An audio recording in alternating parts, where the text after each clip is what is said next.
ನಮಸ್ಕಾರ, ನಾನು ನವಿತಾ ಜೈನ್. ಮಹಿಳೆಯರ ಒಂದು ಬೇಡಿಕೆಯಾಗಿತ್ತು, ಯಾರ್ಯಾರು ಕೆಲಸಗಳಿಗೆ ಹೋಗ್ತಾರೋ, ಕಚೇರಿಗಳಿಗೆ ಹೋಗ್ತಾರೋ ಅವರ ಒಂದು ಬೇಡಿಕೆಯಾಗಿತ್ತು ಏನಪ್ಪಾ ಅಂತ ಹೇಳಿದ್ರೆ, ಅದು ತಿಂಗಳಲ್ಲಿ ಋತುಚಕ್ರ ಆದಂತಹ ಸಂದರ್ಭದಲ್ಲಿ ರಜೆಯನ್ನ ಕೊಡಬೇಕು ಅಂತ ಹೇಳಿ. ಈ ಹಿನ್ನೆಲೆಯಲ್ಲಿ ಮೆನ್ಸ್ಟ್ರುವಲ್ ಲೀವ್ ಪಾಲಿಸಿ 2025 ಆಲ್ರೆಡಿ ಬಂದಿರುವುದನ್ನು ನೀವು ಗಮನಿಸಬಹುದು. ಈ ಹಿನ್ನೆಲೆಯಲ್ಲಿ ಕರ್ನಾಟಕದಲ್ಲಿ ಈ ರಜೆ ಸಿಗುತ್ತಾ ಅನ್ನುವಂತಹ ಪ್ರಶ್ನೆ ಇತ್ತು. ಆದ್ರೆ ಇದೀಗ ಸಚಿವ ಸಂಪುಟ ಸಭೆಯಲ್ಲಿ ಇದರ ಬಗ್ಗೆ ತೀರ್ಮಾನವನ್ನ ಕೈಗೊಳ್ಳಲಾಗುತ್ತೆ.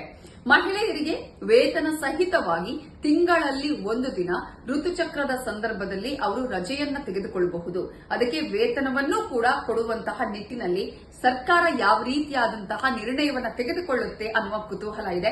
ನಾಳೆ ನಡೆಯುವಂತಹ ಸಚಿವ ಸಂಪುಟ ಸಭೆಯಲ್ಲಿ ಈ ತೀರ್ಮಾನವನ್ನ ತೆಗೆದುಕೊಳ್ಳಲಾಗುತ್ತೆ.